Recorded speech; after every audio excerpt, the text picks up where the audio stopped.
The counter counts occurrences for a value in a container. Let's import counter from the collections module.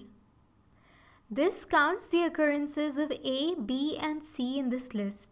We have 3 A's, 2 B's and 1 C. And this one counts the occurrences of letters in the string hello. This code prints the values of each item in the counter but not its count. And this one gives us the 2 most common values. We can also add 2 counters. Their counts get added. String compression. Write a function that takes a string and returns a compressed version of it. Compress multiple occurrences of a letter to hold the letter and its count. Assume that duplicates only exist together. This function takes a string and declares an empty string too. Count is a counter on the string it takes.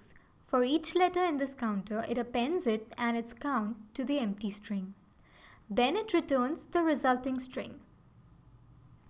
So if we compress this string, we have 4 capital A's, 2 small a's, 1 capital B, 3 capital C's, 2 capital D's, and 1 small e. Top search. Write a function that takes a history of searched keywords and declares the most searched keyword along with the number of searches. This function creates a counter on the list of keywords. Then it returns a string printing the most commonly searched keyword and also its count. So if this is the list of keywords, it prints Python was searched 3 times.